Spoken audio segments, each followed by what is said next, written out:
Cara, acho que no fim das contas, assim, quem acaba tendo isso bem estruturado não é esse boom que acabou de ter de corretora, que todo mundo vai e bota um pouquinho de dinheiro. Porque o cara capta seu dinheiro, investe lá no fundo e ele fica tentando movimentar seu dinheiro porque é assim que ele ganha dinheiro, né? Então ele fica, cara, investe aqui, aplica aqui, bota aquilo no outro. Mas eu vejo que os caras não têm muito embasamento do porquê fazer isso, né? Porque também se você movimenta carteiras muito grandes para o mesmo ativo, tem um efeito colateral isso, né?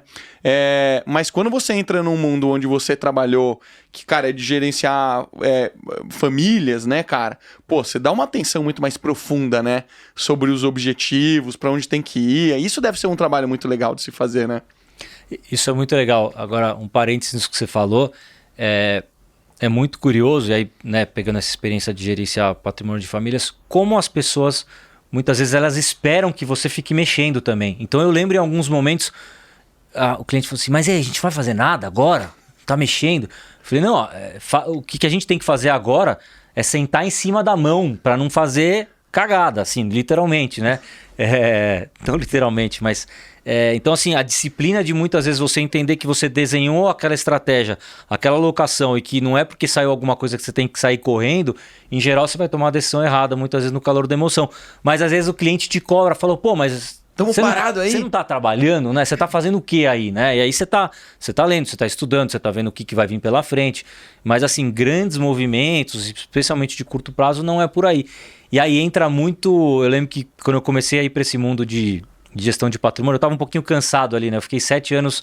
Aí você tem lá 8 telas. Frenético, 8 telas ali, compra, vende, né? Acorda às 3 da manhã, fica lendo a Bloomberg lá, vê, né? Você está exposto em moeda na Ásia. Tinha época que a gente, enfim, comprava petróleo. Teve no começo da guerra do Iraque, lá a gente comprou call, né? A opção de petróleo para proteger, porque a gente estava super otimista com o Brasil, comprado em dívida externa, mas aí se a guerra estourasse e o petróleo subisse demais, a gente ia perder, mas a gente não queria deixar de comprar, então você compra um hedge lá do petróleo, então você tem que olhar tudo.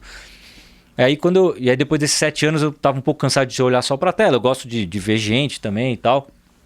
E dá aquela sensação que você está olhando o mundo inteiro, porque você está olhando índice de tudo, mas você não está vendo também um pouco da realidade. E aí tinha sido recém-criada essa área de gestão de patrimônio, e aí eu achei interessante, o cara que tinha montado a área falou, pô, você é um cara técnico, mas eu vejo que você é um cara de relacionamento também, eu acho que você vai se destacar atendendo pessoas, mas com um histórico técnico. Porque em geral, muitas vezes o cara comercial de banco ou de gestor é alguém que foi comercial a vida inteira e que de repente não tem o conteúdo para sentar na frente de um cliente e entrar no detalhe de coisas técnicas. Eu falei, poxa, acho que parece interessante.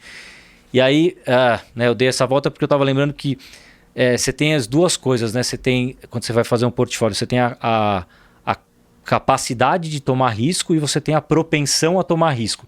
Então, a capacidade é você fazer uma análise fria, né? Então, eu vou analisar o Marcelo, ele tem lá um patrimônio, poxa, que momento de vida que ele está, ele tem renda, ele não tem renda, ele está no momento de construção de patrimônio, ele está no momento de se aposentar.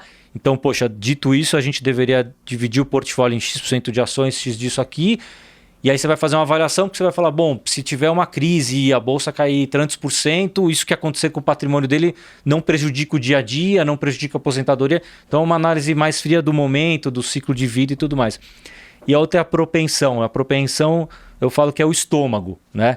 Então, assim, não adianta eu fazer uma análise do Marcelo e entender que ele deveria ter 60% em ações, se no momento em que tiver uma crise e o mercado cair 20%, o Marcelo vai se apavorar, vai mandar eu vender. Se eu falar que não, ele vai para um outro lugar e aí vai sair na hora errada. Então, assim, tem o estômago. Então, duas pessoas com a mesma capacidade, em tese técnica, de tomar risco, você tem que entender que tem gente que não tolera, né? Tem gente que tolera mais e tem gente que tolera menos. Então, é super importante entender isso ao longo do tempo.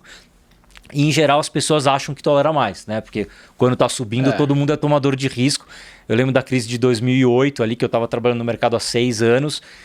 E aí, poxa, foi muito duro para muita gente. E eu lembro muita gente falando, bom, sei lá, tudo bem, melhor tomar uma dessa no começo da carreira, quando eu ainda não construí muito patrimônio, porque fica o aprendizado, né? Assim, quando você conversa, em geral, com gente mais velha, com gente que passou por mais crises, né? Até quando você fala de Brasil, o pessoal está mais calejado, né? Eu lembro que em algumas crises brasileiras tinha uns clientes mais velhos e falavam assim, mas o Brasil é isso aí, sabe? De tempos em tempos vem uma crise. Então, assim, o Brasil, quando tá muito bem, não é tão bom assim, e também quando tá ruim, também não é tão ruim assim. Mas você precisa de um pouco de experiência, de vivência para ter essa maturidade de analisar, né?